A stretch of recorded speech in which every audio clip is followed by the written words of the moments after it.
একদম ko manito sapo phosabo ngana ব্যবহার লতে আমাদের ছাড়া কোগো মানে কি জুতা মানে বাংলায় আমি আসলে বুঝতে পারি নাই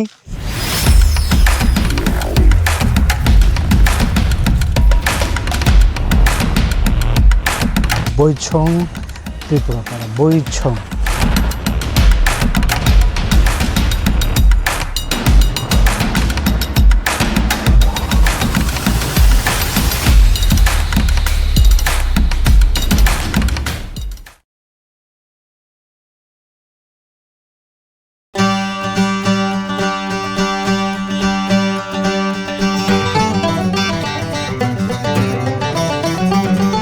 উড়ে যাচ্ছে বক পক্ষী এই যে পাহাড়ের ফাঁকে ফাঁকে এখানে এই যে আদিবাসীরা চাষাবাদ করে এগুলো একদম প্রাকৃতিক পানি কোনো সেচ দেওয়ার কোনো ব্যবস্থা এখানে নেই পাহাড়ের পানি করছে ঠিক আমার পেছনে ওই যে পাহাড় দেখতে পাচ্ছেন পেছনের যে পাহাড় পার হলে আমরা ত্রিপুরা পাড়ায় পৌঁছাবো আর ত্রিপুরা পৌঁছানোর যে রাস্তাগুলো দেখেন এই ঝিরিপথ কিন্তু এই যে আমার পেছনে যে ঝিরিপথ দেখছেন এই ঝিরিপথ পার হয়ে আমরা অনেকগুলো পথ পার হয়ে কিন্তু এই ত্রিপুরা পাড়ার কাছাকাছি চলে আসছি মূলত ত্রিপুরারা এই গহীন পাহাড়ে থাকতে পছন্দ করে অর্থাৎ পাহাড়ের গহীনে মুড়ো ত্রিপুরা তারা কিন্তু অনেক পাহাড়ের গহীনে এবং যেখানে মানুষের তেমন কোনো মানে বিরক্তকর পরিবেশ নেই এমন জায়গায় ত্রিপুরারা থাকতে পছন্দ করে আমাদের চলুন আমরা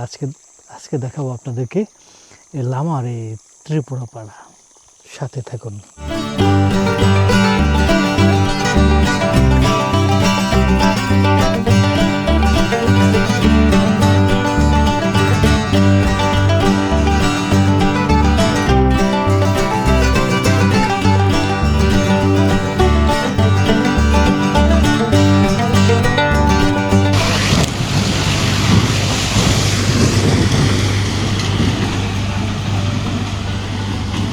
বিস্ময়কর ব্যাপার আমরা যে ত্রিপুরার কথা বলেছি এই পাহাড়ে তারা বাস করে পাহাড়ের নাম হচ্ছে বইছং ত্রিপুরা পাড়া বইছং মানে এটা উচ্চারণ করা আমার জন্য খুব কঠিন ঠিক আছে কারণ এই আদিবাসী যে ভাষাগুলো এগুলো একটু কঠিন মনে হয় তো আসলে আমি মোটামুটি করতে পেরেছি যে বইছং ত্রিপুরা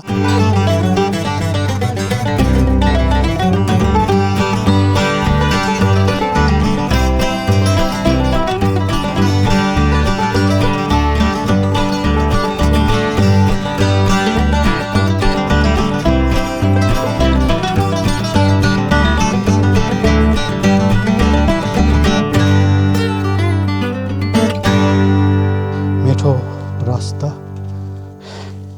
এখান দিয়ে মূলত আমাদের আদিবাসী ত্রিপুরারা প্রতিদিন যাতায়াত করে কি গহীন অরণ্য পাহাড়ের উপরে আমরা অনেক পাহাড়ের অনেক উপরে উঠে এসেছি একদম হাঁপসে গিয়েছে তো দুপুরবেলা যদিও শীতের দিন কিন্তু বেশ গরম এরপর হাঁটতে হয়েছে অনেক পথ তো একটু বিশ্রাম করছি আসলে পাহাড়ে ওঠা কিন্তু খুব কঠিন ঠিক এই কঠিন কাজটাই কিন্তু আমাদের এই আদিবাসী মানুষগুলো প্রতিদিন করে তাদের জীবিকা নির্বাহের জন্য বসবাসের জন্য যে নিত্য প্রয়োজনীয় জিনিসপত্রের জন্য এই কাজটা তারা প্রতিদিন কীভাবে করে এটা ভাবতে অবাক লাগে ও মাই গড আমরা ভাবছি যে খুব বেশি উঁচু না বাট এটা কিন্তু বেশ উঁচু জায়গা এটা মূলত মাচাং ঘর উঠবো এই যে এটাতে ওঠার জন্য কি মানে একটা সিঁড়ি আছে ও ও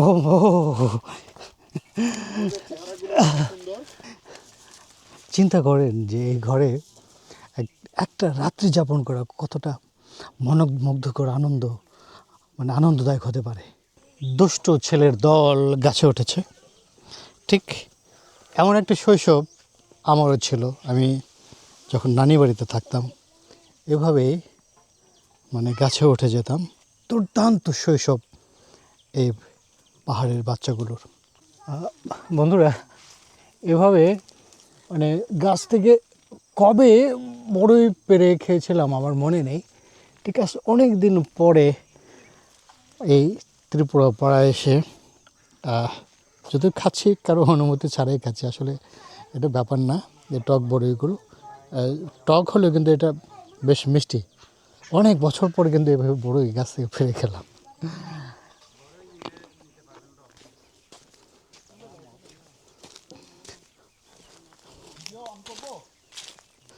এখানে অদ্ভুত সুন্দর একটা ঘর। ওয়াও, কি চমৎকার! হ্যাঁ, এটা একটা রুচিবোধের ব্যাপার, খুব চমৎকার সুন্দর।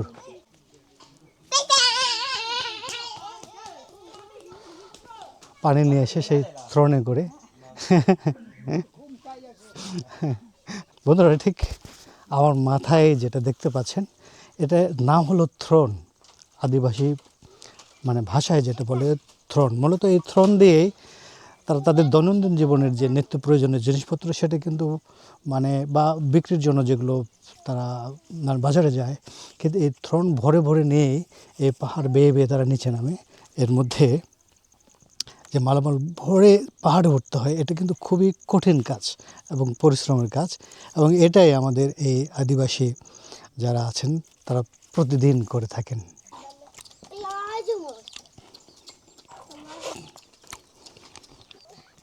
শিশুদের এটা কিন্তু এখানকার স্বাভাবিক জীবনযাপন। ও ওয়াও,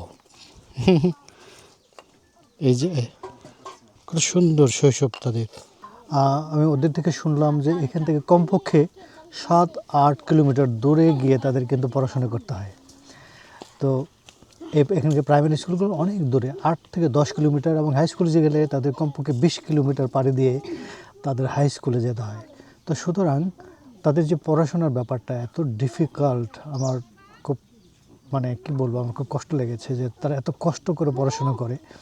তো নিশ্চয়ই এখানকার যারা পড়াশোনা করে এদেরকে যে অগ্রাধিকার যে কোটা ছিল এদের 5%, আসলে এটা কিন্তু যৌক্তিক ছিল।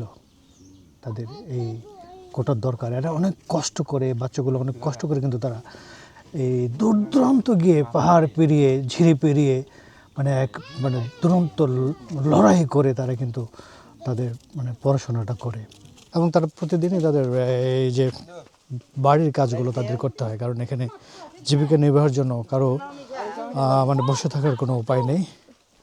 তো আসলে এটা কি করে সম্ভব, এই যে স্ট্রাগল, এত স্ট্রাগল করে অন্য একটা ভাষা আয়ত্ত করা, এবং সেখানে ইংরেজি ভাষার মতো ভাষা আয়ত্ত করা, তারা নিজেদের ভাষায় কথা বলে। তো এটা আসলে কি সত্যি খুব ডিফিকাল্ট কাজ না, যেখানে আমরা একটা ভাষায় আয়ত্ত করতে আমাদের সারা জীবন চলে যায়, আমরা পারি না, ম্যাক্সিমাম পারি না। আর সেখানে এই যে বাচ্চারা, তো এদের পড়াশোনা করাটা কত মানে কঠিন ব্যাপার। যারা বাংলা ভাষা বোঝে না তারা বাংলা সিলেবাসে মানে পরীক্ষা দিয়ে চাকরি করবে, জীবনযাপন করবে, এটা আসলে খুব অদ্ভুত একটা মানে কি বলবো, আমার কাছে খুব অদ্ভুত লাগলো। এটা কী করে সম্ভব? 5% কোটা বা যাই বলেন না কেন, এটা কিন্তু আসলে তাদের প্রাপ্য। তারা লেখাপড়া করলে তাদের মানে চাকরি দেওয়া হবে, মানে দেওয়াই উচিত। তা কী পরিমাণে স্ট্রাগল করে ভাবতে পারেন যে এই যুগে 15-20 কিলোমিটার পথ পাড়ি দিয়ে লেখাপড়া করতে হয়। এটা কি সম্ভব? এটাও কি সম্ভব? আমার এই দিদি সে ধান বানছে, এখানে ধান বানার কোনো মানে এখানে যে মেশিন সেগুলো হয়তো নাই, অনেক দূরে যেতে হবে। তো সেই যে আদিকালের ব্যাপার, যে আমরা আগে যে ধান মাড়াই করতো, এই যে সেই ধান চাল, তো এটা একটা অদ্ভুত একটা ব্যাপার, একটা অদ্ভুত ফিলিংস। তো আমরা আজকে দেখলাম, আমার খুবই খুবই ভালো লাগছে। আমার জীবনের একটা স্বপ্ন আজকে পূরণ হলো। আপনাদের ভাষা Remo. রমং, মোড়ো হ্যাঁ ওনাদের ভাষা রমং বলে। রোমং হ্যাঁ রমং। অং আটবিন। তো ওর কল্যাণে মূলত আমরা এখানে আসতে পেরেছি এবং আদিবাসীদের সাথে কথা বলতে পেরেছি। তোকে থ্যাংক ইউ জানাচ্ছি। তোমার মারমা ভাষায় আমার ভিউয়ার্সদের একটু শুভকামনা জানাও। মার মাও সুং ও দে তংসা টিহিঙ্গে তেনিয়ালো যদি ছাড়া ভিডিও যদি মা অবশ্যই ফলো লো ছাড়া হানি আসলে ছাড়া কিন্তু যতটা তো সব মাকে মানে একদম ফ্রেন্ডলিভাবে মানে মিশিয়ে ছাড়া গোঙা মানে তেমন অনেক দিন গায়বা তিজা মা মানে de tranhana ma tija কিন্তু এই tranhana ma যে ছাড়া একদম কো মানে তো সাপো ফসাবো গানা ব্যবহার লতে আমাদের ছাড়া কোগো মানে কিছু তাই আচ্ছা, এবার মানে বাংলায় আমি আসলে বুঝতে পারি নাই যে মানে কি বললো পুরোটা আমি বুঝতে পারি একটু একটু বুঝতে পারলাম, জাস্ট ফলো করেন বা এই ধরনের কিছু বলেছে, আপনাদেরকে শুভেচ্ছা জানিয়েছে। যা হোক, এই হলো আমাদের যে দেশের যে বৈচিত্র্য, সৌন্দর্য। তো সবাই ভালো থাকবেন, সবার জন্য শুভকামনা, টাটা।